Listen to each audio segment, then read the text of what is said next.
Thanks so much for coming out tonight. My name is Jamie Fiocco, and my husband and I, Michael, founded Flyleaf, and we have a fantastic staff that have carried us through 13 years, and we are so excited to have bigger and bigger groups out to hear our fantastic speakers. So thank you for our speakers for coming out tonight, and thank you for you as well. I will mention we have a brand new HVAC system, not cheap. It has all that special air stuff, the UV filters and all that. And so for those of you who've been to our events in the past couple summers, it's been a little warm. We're hoping that won't happen either. So thanks again for coming out, and we are always trying to take as many precautions as possible to keep us all safe, but also talking about things that are really important to our lives. So without further ado, I do have a few housekeeping items. One of which is that this presentation will be it will be recorded, so you're being recorded, at least the backs of your heads are, and it will be posted to our Flyleaf channel, YouTube channel, in a couple days, so have patience, we will get it up. And I especially want to thank Marella Griswell, who's at the back of the room. She really did everything.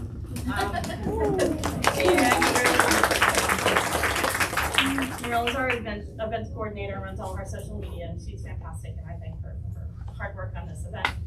Maggie Rove, our marketing manager, got the ball rolling and then went on vacation. A well-deserved vacation. So Maggie, when you see this in the recording, it's, thank you so much. Please, if you have a cell phone or something that's going to make noise during the talk, if you can ask it to be quiet. Also, a little public service announcement for indie bookstores. If you're not able to buy the book tonight, that's fine, but just remember that we're here, and do remember to support your independent bookstores and your independent businesses. Everyone says now more than ever, but it's really true. You decide how to shape your community by choosing how you spend your money, and we very much appreciate the support we've received over the last 2.5 and 13 years. So thank you so much. And finally, closing time at Flyleaf is 7 p.m. We're not going to push anyone out. And our speakers have a program in mind that will bring us, to conclusion around that time. But do remember that we've got 2 restaurants both open until 9 o'clock tonight, and you can keep the conversation moving over there. Because, yeah, don't run a bar payroll. Allow them to actually make money. So I do want to mention that this event is presented in partnership with the Lilies Project, the Southern Environmental Law Center, Appalachian Voices, and PEN America. And our speakers tonight, Adrienne Marie Brown is a writer-in-residence at the Emergent Strategy Ideation Institute and author of Grievers, which is the first novella in a trilogy on the Black Dawn imprint, also Holding Change, The Way of Emergent Strategy, Facilitation, and Mediation, Mediation, I'm so sorry. We Will Not Cancel Us and Other Dreams of Transformative Justice, Pleasure Activism, The Politics of Feeling Good, Emergent Strategy, Shaping Change, Changing Worlds. She's also the co-editor of Octavia's Brood, Science Fiction from Social Justice Movements and How to Get Stupid White Men Out of Office. Please don't be shy and bring coffee home. She's also the co-host of 3 podcasts, How to Survive the End of the World, Octavia's Parables, and Emergent Strategy. So that's what I'm tired. That's all. And in our spare time, Caroline Armjio is, did I get that? Okay, thank you. Marella should be doing this, but she's an environmental advocate, artist, and mother living in Greensboro, North Carolina. Caroline is a founding member of Alliance of Carolinians Together Act Against Coal Ash, which is a statewide group that advocated for the nation's largest cleanup of 80 million tons of coal ash in North Carolina. Caroline is the founder and director of the Lilies Project, which is a creative placemaking grant that worked with North Carolina A&T State University to make art out of coal ash. She enjoys building community by incorporating storytelling, history, and arts into advocacy. And Caroline believes that creative placemaking provides opportunities to restore environmental justice at the local level. And finally, but not least, is Linda Villarosa, who is a journalism professor at the City University of New York and a contributing writer at the New York Times Magazine, where she covers the intersection of race and health. She has also served as executive editor at Essence and as a science editor at the New York Times. Her article on maternal and infant mortality was a finalist for a national magazine award, and she is a contributor to the 1619 Project. Please welcome Linda, Caroline, and Adrienne. Thank you.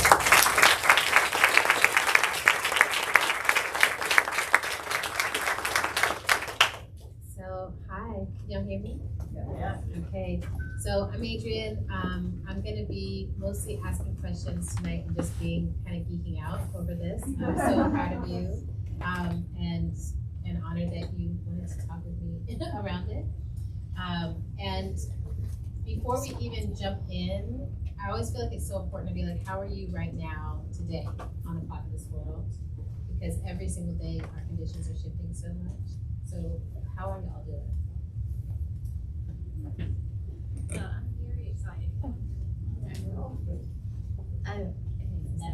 Good. I'm just really excited about being here tonight and tomorrow and spending time with Linda and the event in Greensboro. And it's just a weekend. This has been in anticipation for over 2 years. And so I'm really happy to be here. This is the second stop on my world tour. Super happy to see Caroline again, to just sort of reconnect. Also, your book is Christmas gifts for my family, and so I just get the stack and then just start wrapping them and handing them to So thank you. I'm so honored to be in your presence, but I'm really happy to have my book out in the world. I was fortunate to, it seems like a lot of you heard me on Fresh Air yesterday. Yeah. So I was lucky to have that happen on launch day to get people out. So I'm very, very happy. And how did the two of you connect with each other? Like, tell us your story. Yeah. Well, I advocate for Blue Creek, and so a large group of us went to Al Gore's training, climate reality training in Atlanta in March of 2019. And so Danielle Bailey Lash, my childhood friend, was invited to speak on the stage with Al Gore. And she just was an instant celebrity at that event. She just had this great peace and demeanor about her. So we learned that Linda wanted to interview her, and actually I wasn't planning to attend. I was going to wait in the lobby and go to breakfast afterwards with her, but Linda invited me up, and so we had an interview in the hotel room. And so then at the time we were trying to get DEQ, North Carolina's DEQ, to clean up the coal ash, and so I'm not really an aggressive person, but as soon as it was over, I went back and DEQ reps were there, and I went straight up to them. I was like, we just had an interview with New York Times Magazine. And we did not make the story, but that was okay. We were just trying to put the pressure on them until they were like, they interviewed us, okay? Yes. Yeah. So, I told the girl, she was like, so it was okay that we didn't make, I was a little disappointed, of course, but I was like, that's okay. And so then, unfortunately, Danielle passed away at the end of November, and sometime after that, I reached out to Linda and let her know. And so she was like, well, actually, I'm coming to North Carolina. And so we went to lunch, and at that time, she asked if she could write a story about us. Beautiful. And the reason I was so attracted to Danielle is because at the Climate Reality Conference, which is for environmental people interested in environmental health and the environment, run by Al Gore, there were probably 1,000 people, probably 8 Black people, and so that was anywhere there was a Black person, I would go to try to hear. Yeah. So when I heard Danielle speak, and she had brain cancer, and she was wearing a turban, and Caroline had gone to help her because she wasn't in great health, so it was helpful to have her friend there. And so I was struck by when Danielle spoke about growing up in this place that she didn't know was polluted, drinking the water that was polluted, swimming in the lake, poisoning. It was poisoning her. She blamed herself.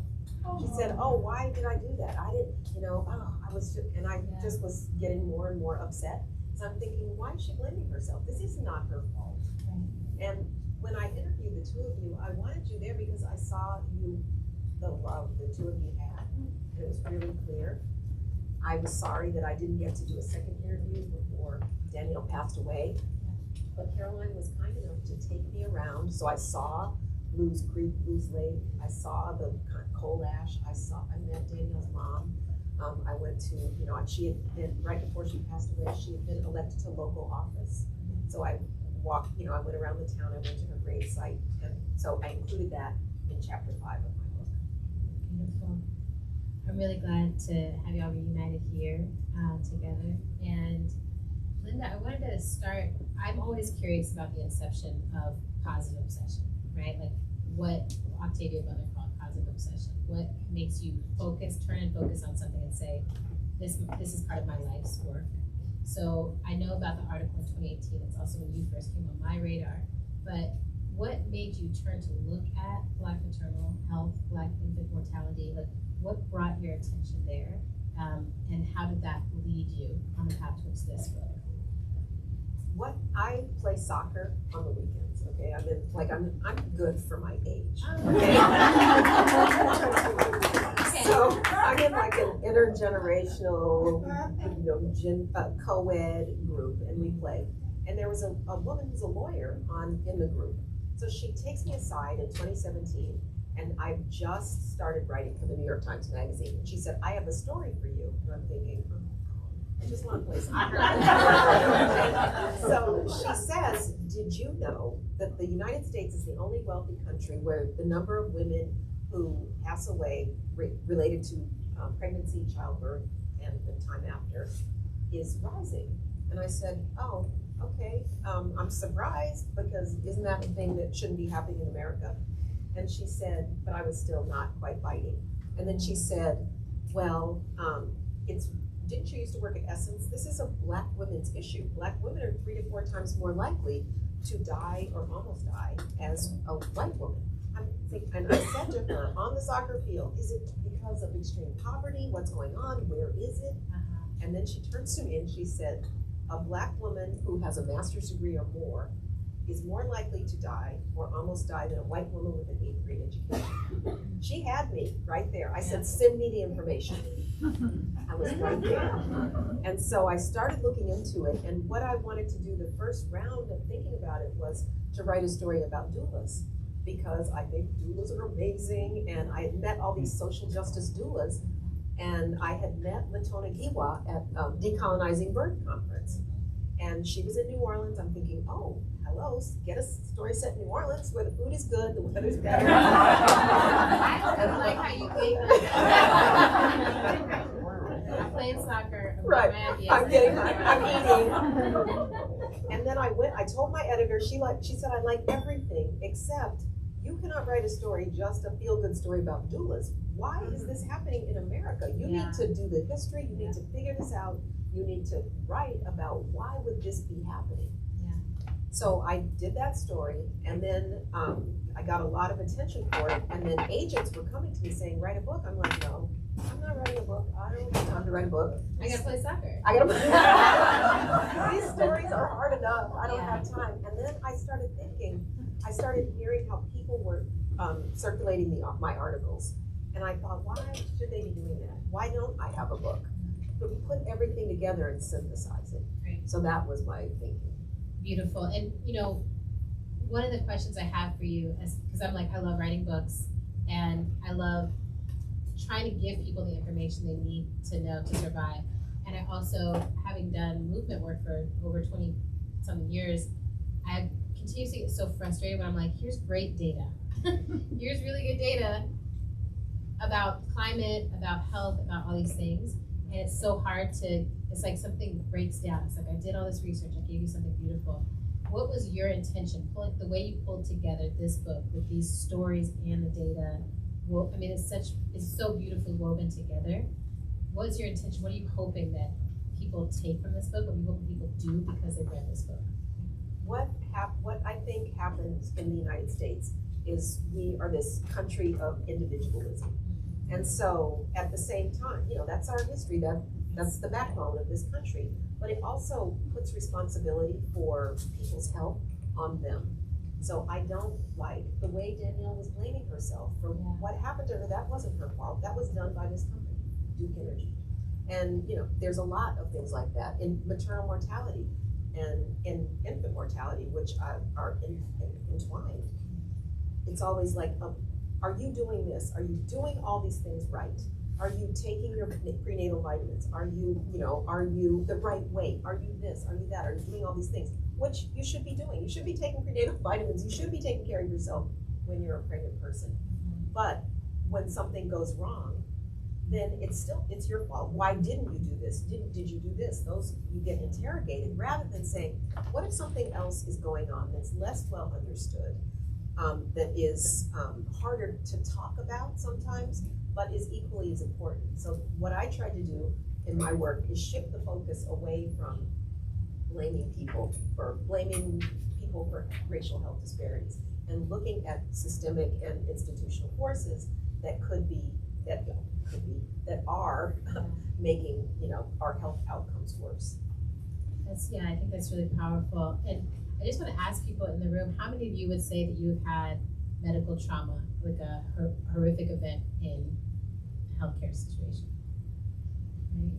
Right? So all the people of color I see are like, okay. I mean, it is this prevalent thing. I have a good friend, Malkia Devitt-Cyril, who's also an incredible writer, whose wife passed away from cancer about 2 years ago. And I remember us talking about, going in and being like, how is my wife going to be treated as a Black woman in this situation? Like, how do we could she be treated like a white woman? Would she be alive if she was still being treated that way?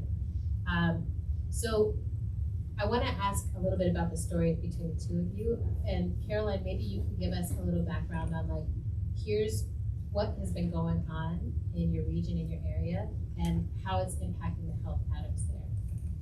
Well, I grew up in Germantown, which is about 15 minutes away from Blues Lake, and my parents have worked in Walnut Cove for over 40 years, so I've spent a lot of time in that area. And growing up, well, especially as an adult, I was very sick as a child. I had a lot of allergies that kind of went away when I came to Chapel Hill. I was just miraculously outgrew my allergies. And so, but then as an adult, I lived in DC, and right around 2010, Danielle was diagnosed with a brain tumor that a lot of people were dying, and they were dying like very quickly, like within a 2 weeks diagnosis, And so that summer, she had her first craniotomy in May, and then she had a second in August. And so in the middle of the summer, the funeral home director died of breast cancer, and then my mom's cousin died with a 2-week some rare form of leukemia. And then my neighbor had this brain tumor, and he had it for a long time. He died, I think, like right when Danielle was having her second craniotomy. And so I was just like, this is not normal. I had been in DC long enough to not know anyone with cancer. I think I knew like 1 or 2 people. Yeah. But there, I was knowing like, it was like, I think I counted up just based on our local church, it was like 1 in 30 was dying from cancer. And so I would talk to my mom about it, and she would talk to her friend Annie about it, who became a really critical advocate. And so I was just, anytime someone was sick, I was like, what's Nicole Ash? And like a non-smoking Black woman died from lung cancer, and just a lot of really alarming statistics. And so, I just, just started talking about how this isn't normal. Andy started taking notes during that time, and then when I moved back to North Carolina in 2012, my cousin was diagnosed with a brain tumor. He had a traumatic fall at work. No one was around. So he was diagnosed with a brain tumor at that time, but I had undergone some training to how to be organized in DC, so I knew that I needed to reach out to get somebody to help us. So I contacted a professor at Duke, who put me in touch with Bird Justice, that put us in touch with Appalachian Voices. So we got organized, and I just had a baby, so I wasn't really responding to the emails, but I'm saying her DMs, but like, writing back, and she's like, we really want to come to Blues Creek, and I was just didn't respond. So eventually they went and just started knocking door to door, before, but we were organized a full year before the damn river spill. Yeah. And so we'd have these little meetings and, we didn't know how we were gonna do anything. But then the spill happened, had a whole bunch of people, like the church would look like this, because suddenly people knew what was in their backyard. And we had a legal avenue to get a collection. How did it feel to see your story in the book? It was incredible. I mean, I was very emotional. We did an interview on Friday, and You I were was a I was mess. like, and I have an exhibit at Green Hill right now with the collage, and another woman from Appalachian Voices came to interview me, and I cried with her too. I'm not a big crier, but it was just kind of brought a lot of. My favorite part of your early, when you were just trying to get organized, was she was hearing about coal ash and Googled it. And looked to see, because she didn't know what it was. Yeah. And that, I love that kind of first moment. Yeah. And then, also the thing that, when I watched the video of when Reverend Barber came, and Danielle was speaking, and she was nervous. That was the first time she spoke. First in time person. ever speaking in person with Reverend Barber, my I mean, God. she'd been with Sanjay Gupta before, but Yeah, that was okay, the first yeah. time she had like gotten in front of a crowd. She never. But got in she front of was a crowd. nervous, and on the video, I saw you walk up and stand beside her, and I was tearing up. I thought, oh my goodness, what a good friendship. That was her birthday, and I couldn't prove her. I was so happy. I just kept hugging her, and I was like, oh, I'm so happy. Yeah, I mean, I keep thinking about it as truly love when you feel the joy of someone else's joy as your own, and you can be like, it's so important that you're seen in the world, it's so important that you're heard in the world, and that it fills me with joy. Like, it's actually the kind of thing that gives me so much hope. Like I felt that often reading this book, which I didn't expect. Yeah. I was like, I'm gonna be upset, and I was. But I feel like you were able to weave a lot in there that was like, there's direction, there's clarity, there's people fighting. What were some of the most, I have about 2 more questions and then I'm gonna open it up so y'all can also give some questions in before we finish. But what were some of the most surprising things you learned in gathering the research, gathering the stories for this book? Things that you're like, the whole world needs to know this. I think this wasn't exactly a surprise, but my book was a year and a half late.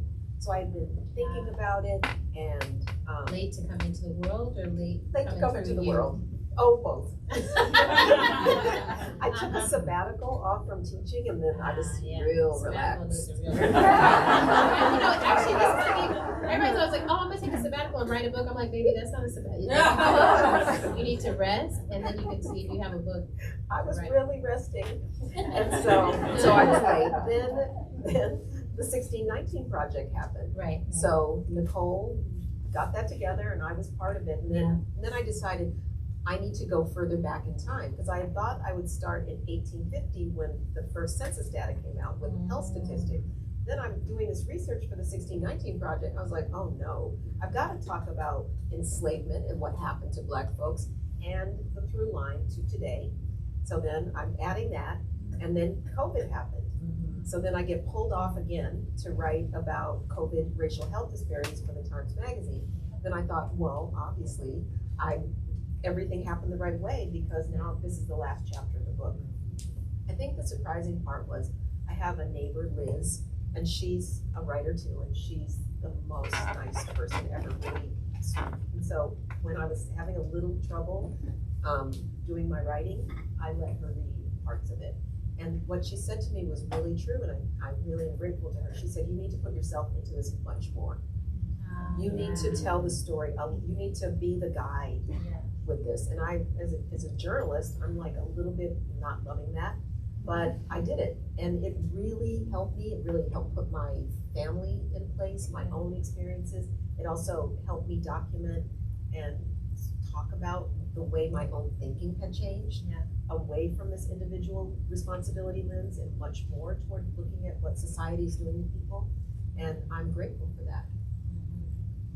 Were there any big surprises for you as you were reading through it? I mean, it's very fast. I'm a slow reader, and it was a very fast reader. Yeah. And I loved that you were throughout the book. I mean, I think that's what really, first of all, I know you. So anytime I know somebody, I'm like, oh, I just love that.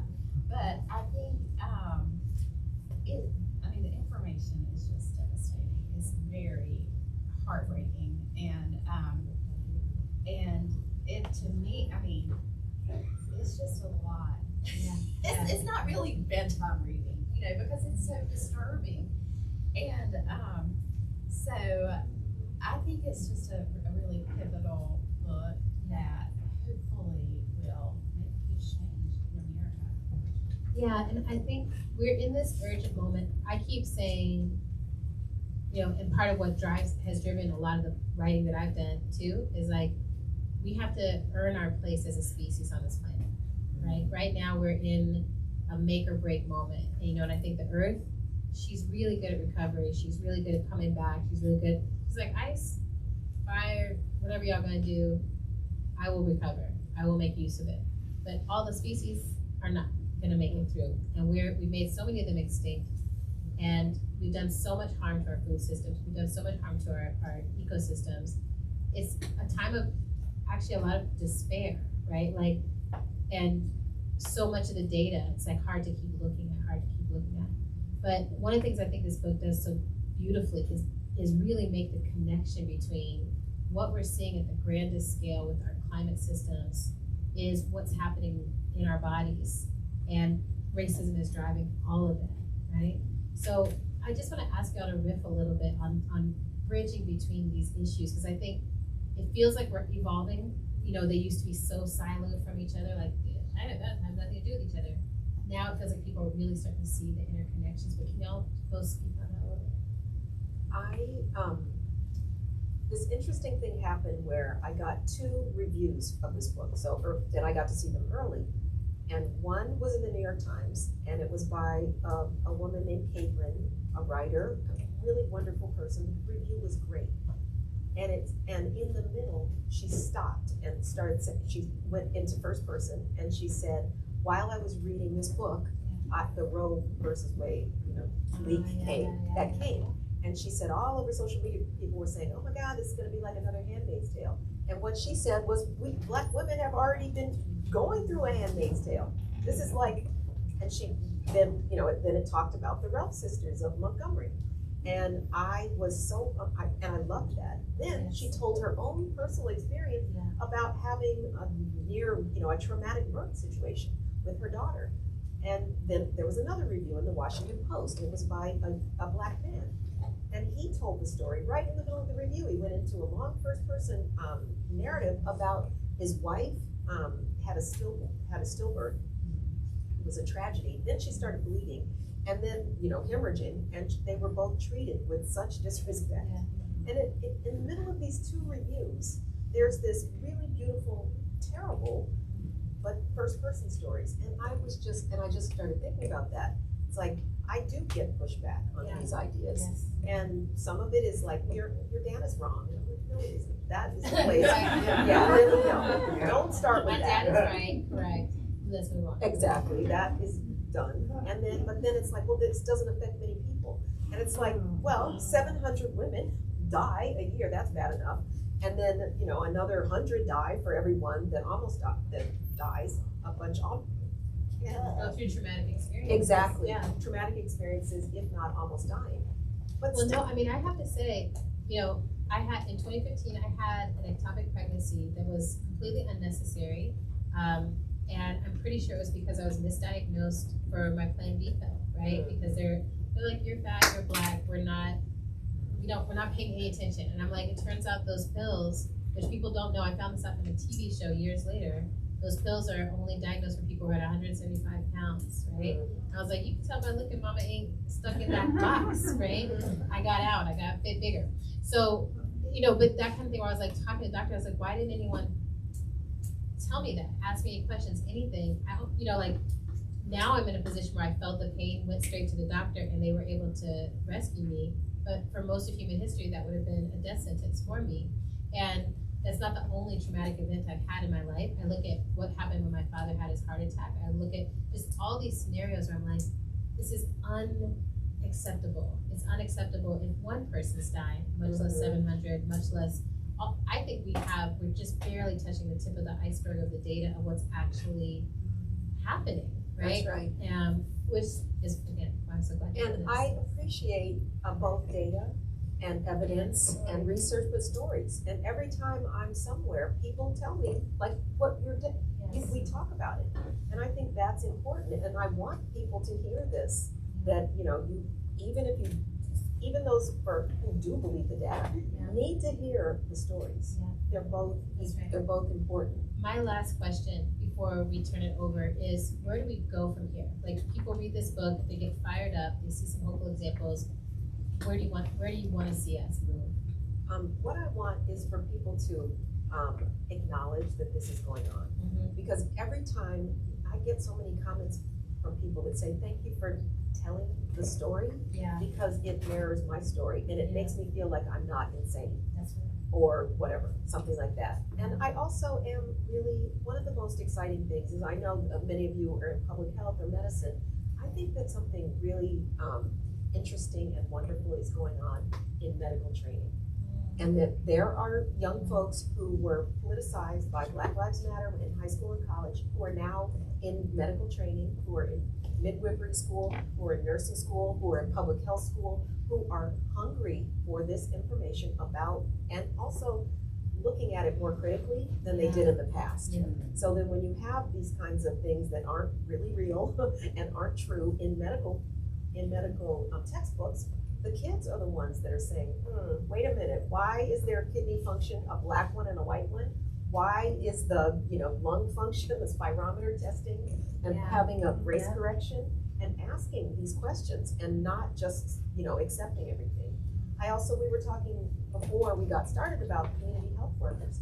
And for me, doulas, community health workers, patient navigators, people who, we have such expensive healthcare in our country, but it's hectic. It is hectic Yeah. that, the way we do medicine, the way capitalism, it's framed around capitalism. We have good clinical innovations, but people don't get always care, Yeah. the care in healthcare and the sort of nurturing and the love that people need. And I think that is important to make the connection with the machines. That's right. And that's what I see is changing. People asking for that. People saying, I want a different kind of experience in treatment and care. Well, I wanted to talk about the students just briefly. I was part of a panel at Duke University in March, and I was really overwhelmed because it was a lot of scientists and then me. Yeah. I feel that way all the time. And I had science nightmares Me too. until I started this. But the students were really the ones who asked, their questions were targeted to me. I think that the students really want to understand how their work can impact the community, which is wonderful. Yeah, I mean, I feel like, I think of it all the time as like, I'm a big believer that we're not gonna be able to trust the state to resolve these issues. We have to become the subversive, forces and cellular structure of a new world, of a new system of care. And so I'm like, radical nurses, radical healthcare workers, radical doulas, like, because these systems, I was like, Roe versus Wade has always been in a precarious position, but we have been building up our skills on how we can take care of each other in the absence of reasonable, rational health issues. So I want to open it up now and just take a few questions from y'all on this book and this text. So who's got questions? Don't be shy. Yes. Well, I won't be shy for a change. My name's Laura. I got to chat with you for a few minutes before. Something else up for a second. Sorry. Project.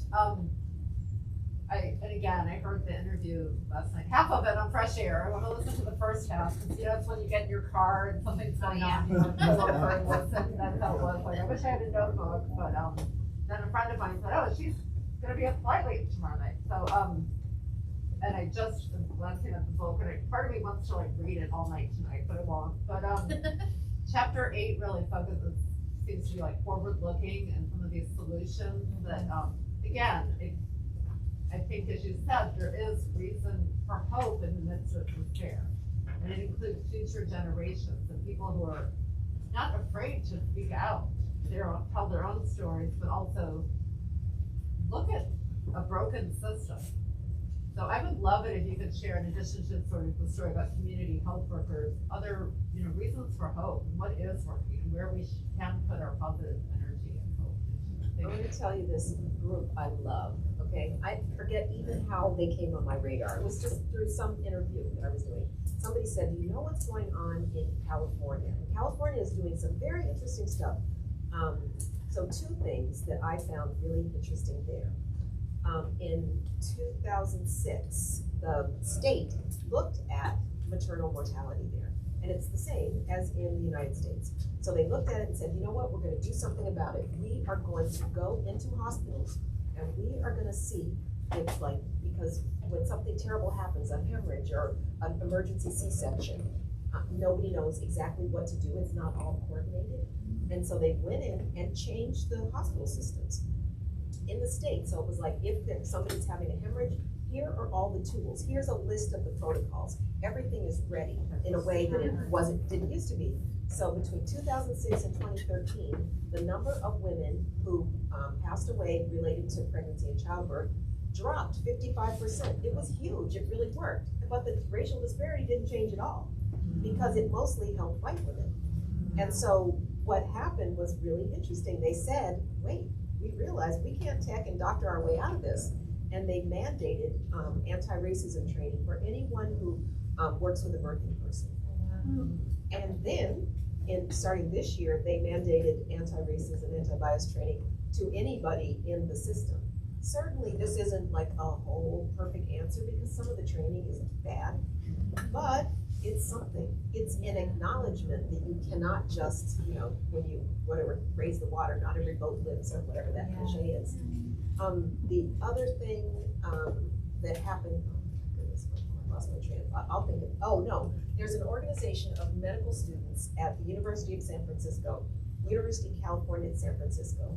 They took a class with a professor that was, like me, talking about racial health disparities and health equity. And they got really excited. It was 4 of them. They're in medical school and in a PhD, MPH program at Berkeley. 4 of them got together and they created this manifesto that was for other medical students to teach them to say, this is how you can interrogate the system. This is how you can make changes at your school level. So they launch it in 2020. I find out about them. I call them. I have this interview with the 4 of them. And I said to them, did the school help you? Oh yeah, they gave us money. I go, okay, how much? $700. I said, what did you do with that? Get pizza? They go, yeah, we got pizza. And then I said, there's an address on here, like there's a mailing address. Where is that? Do you have an office? Oh, that's our dorm. And so but they did it themselves. 7,000, right around the launch, 7,000 other students had read it. They're really, and I was looking at this going, how did they write this while they're in medical school? So I think that this is really exciting. It shows that you don't need a ton of money, and that if you learn something, you can take action. And I got so excited about them. I'm still in touch with them. They're always invited. I go to their Zoom meetings. Well, I love that, and I also love, embedded in what you just shared is also this idea that things are not all going to be perfect. I think sometimes we're like, oh, we don't have the perfect anti-bias or anti-racist training. Everyone's not perfectly following the protocol, but it's like, no, but it is moving us in a different direction from where we are. And even if something's not great, it can be improved if we start moving in the right direction. These students are like, this is not the perfect conditions for creating this, but we can still move ourselves in the right direction of creating this, get your attention, become superstars that way. Something else can happen there. And I want to say that because I think sometimes people underestimate the small move that they can make or the good enough move that they can make. And that keeps us from going ahead and making the change move. Other questions? Yes. So I'm very curious now whether you've heard of an experience I had and it's like a thing and what your analysis of it might be. So long story short, I had a health scare about a year ago where I thought I was having a heart attack. So I had a family member take me to an emergency room. And my best friend from high school happens to be a heart surgeon in California though. And so I was just texting her, just letting her know, what's going on. And she went into crisis mode, so she's working with the doctors in the emergency room she's managing my case by text. I'm getting exceptional care. The supervisor of the doctor above, like everybody's coming, telling me who they are and really taking good care of me. Oh, okay, I guess this is what it's like to have personal attention. 2 days later, I get the paperwork and it has me listed as Caucasian. Oh, no. Oh my Is that God. what they do when they want to make sure you get good care? Oh my God, that's so crazy. Wow. I've never heard of that. Wow. Your friend was like, I know that y'all are looking at her. Wow. But you know, like, is that Wow. is that a thing? Because, and then what does that mean for statistics on what's happening? That seems like weird and outlying. But well, I'm sorry about the health scare, but glad you got the, Rolls Royce treatment. Yeah. You're like, that might be the new strategy though. Like, Yeah, I like that. I am Caucasian, 2%, and I'm gonna need that Caucasian care. Here's my ancestry.com. My cousin is Elizabeth Warren. It's fine.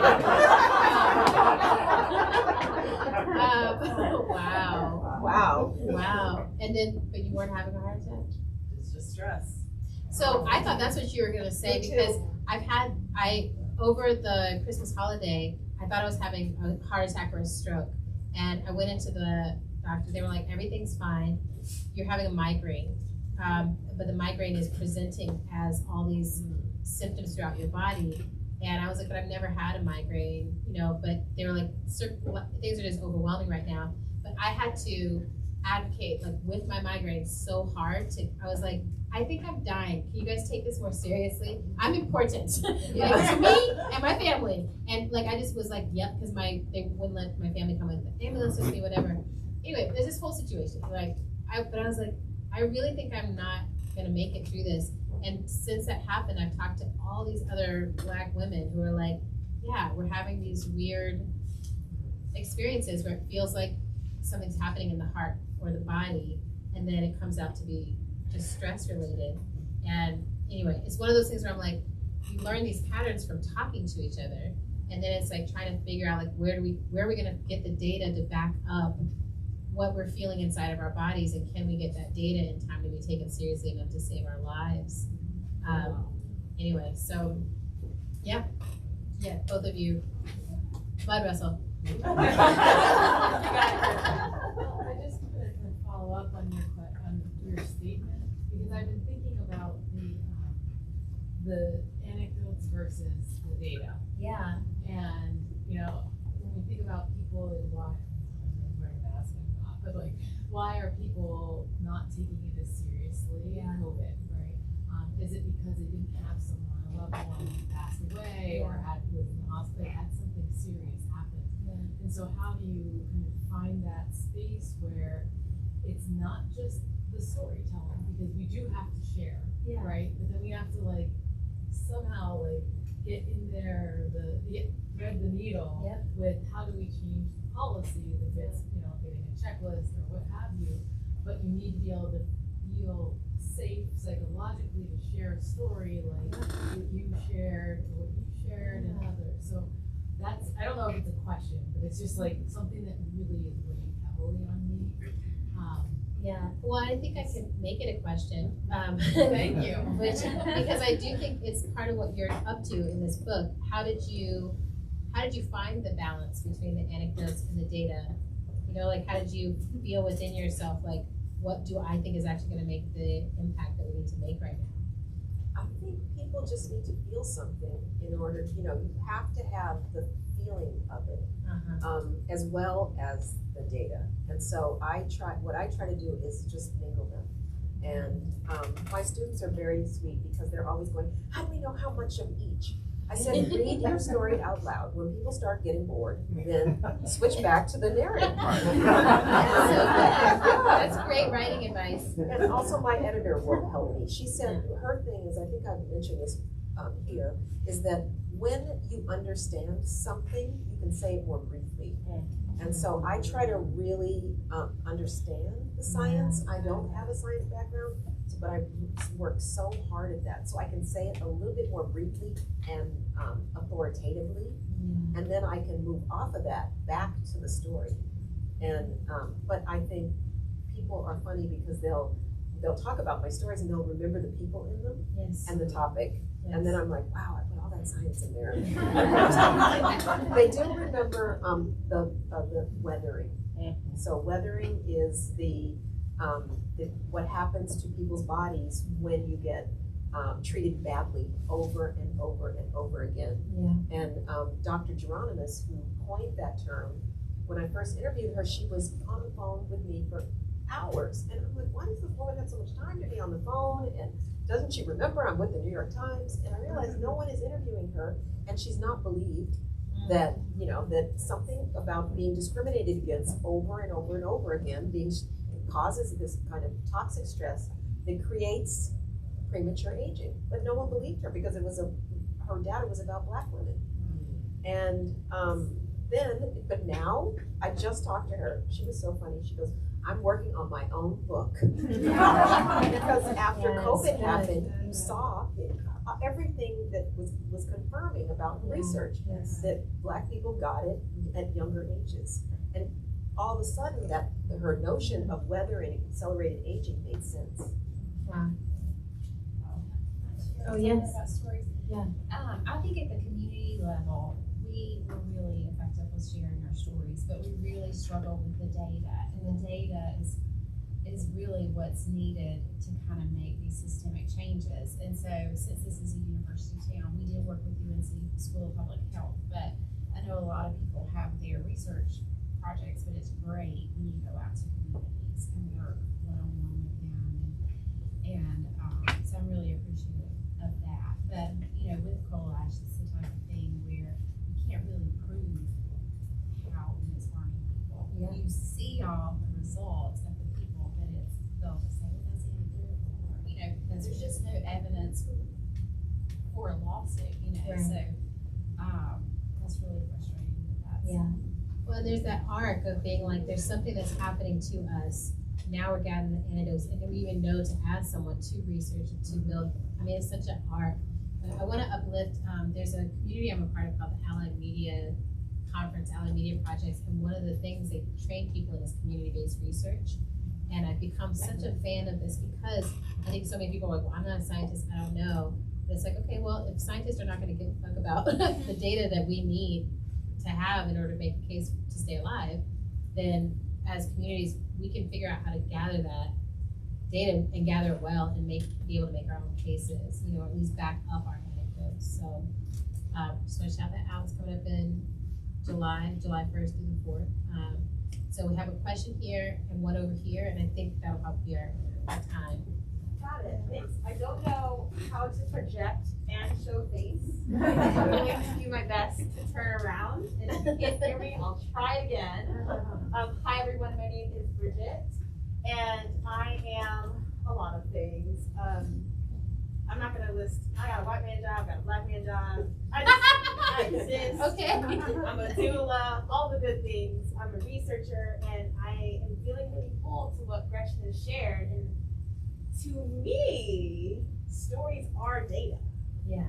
I think when we delineate between the two things, we continue to perpetuate white supremacist understandings and like ways of knowing. So I'm curious for the group, for the author, for the journalist, whoever, what are ways in which we can expand ways of knowing? Is it through things like allies media projects? Is it through things like really leaning into stories and like doing qualitative data analysis? And what is it that we can do to value the different sources of information? Because they're all important.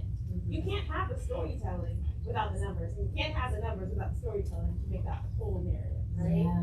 So what is a marriage that needs to happen? What's the union that needs to happen? And how can we be authentic in that storytelling? How can we not exploit people and their stories when we want to share a broader narrative? Yeah. Did any of that land? Yeah. All right. Wow. Yeah. Thank you. Give it a thumbs up. Thumbs up question asking. Thanks, team.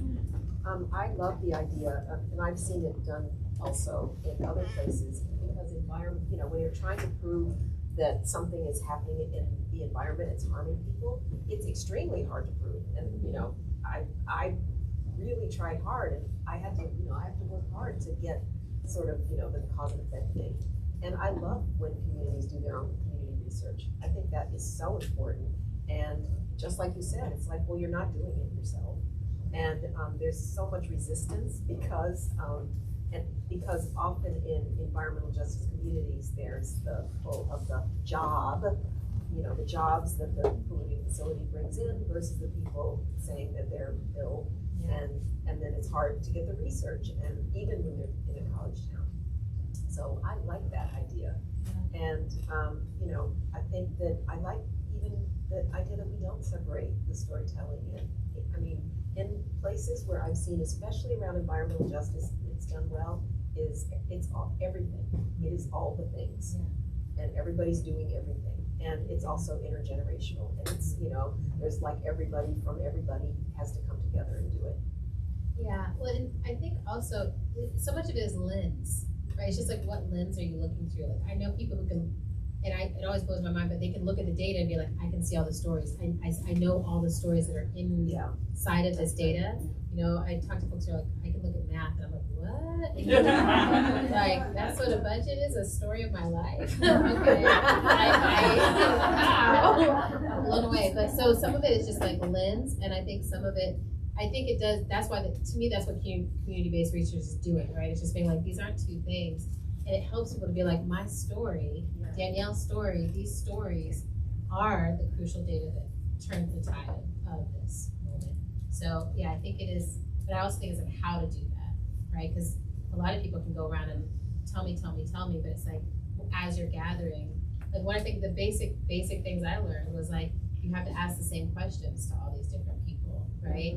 Like you can elicit the stories, but like if you're not asking the same questions, it makes it very hard to then be like, here's how the numbers play out at the end of the day. I'm like, that's such a simple thing that like a high schooler can be like, oh, okay, here's my 10 questions. You can tell your story all around those 10 questions, but I also have to add these or whatever. And I feel like for the quality of what you're doing, I also feel like it's telling, to me, I want more people to be inspired into journalism. Like I feel like part of what Nicole Hannah-Jones is doing, part of what you're doing is being like, when we tell these stories at places like New York Times, it can change history. And that we're able to do that because we learned to do good journalism. And in this moment when it's all fake news and no one trusts the truth, there's no sense of like the truth can be told through the news. It's like, it's so important that y'all are like, no, actually it can, and we can do it really well. And we can win all the awards, and so we have one more question over here. So I read the 1619 project, and I heard your interview yesterday, and I'm like just overwhelmed with the importance of what you're doing. And I hear your optimism about the small things, but it's coming smack up against the healthcare system that wants us in the healthcare system spend less and less time with each person.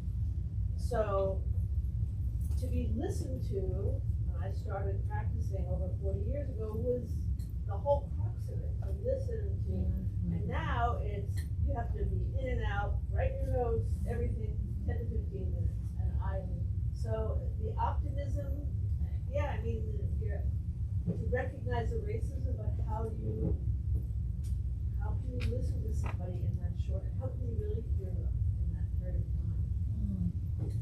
Well, I think that's kind of what I like about the medical students that want to do things differently, is that they can talk about that they can just, I don't know exactly how, but to have them say, I remember for the book, I interviewed a young woman, and she was at LSU.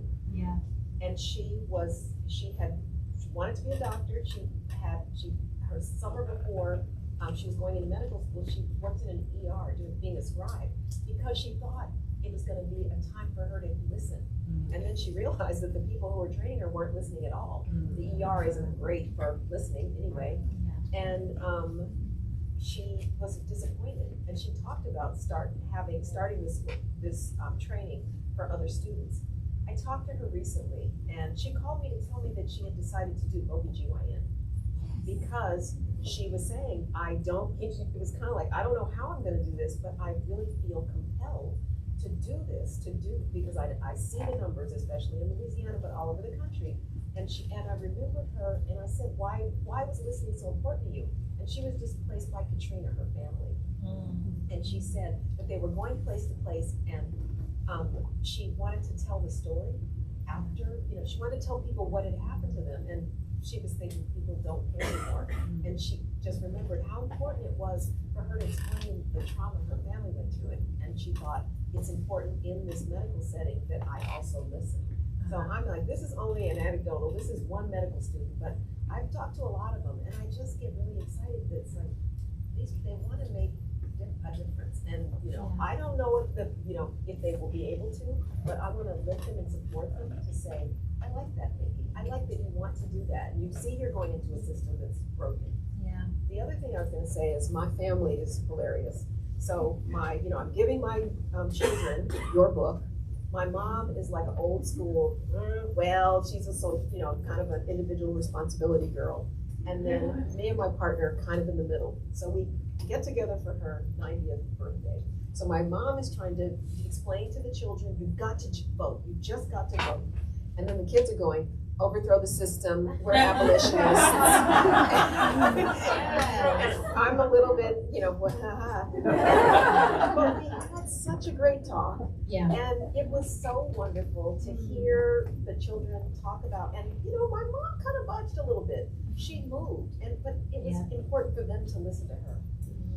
Yeah, well, and I just want to throw the word organizing into this mix, because organizing at its core is just about that listening. And when I hear you say that, you're like, I want to be able to do this, but the system is structured to not let me do that.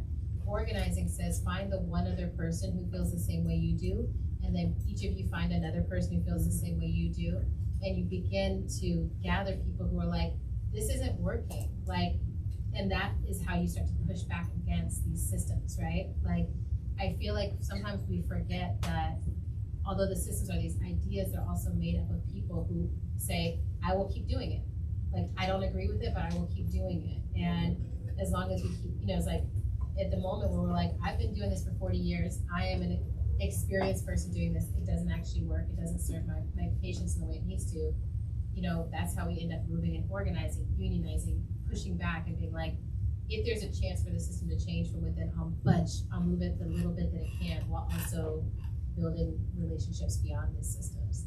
So when I hear what you said, it's like that was an organizing conversation, right? That's an organizing, when people are like, here's what true liberation practice would look like and what it calls for, and here's what reform allows for. And somewhere in all of that, we've got to keep pushing ourselves. And I always think the two are in a dance together, not either or. We have to survive in order to be free, So is there any last words that y'all want to throw out there? Because I know it's time. Can I give you what you did in Walnut Cove is important. You were Googling, you didn't even know what it was. You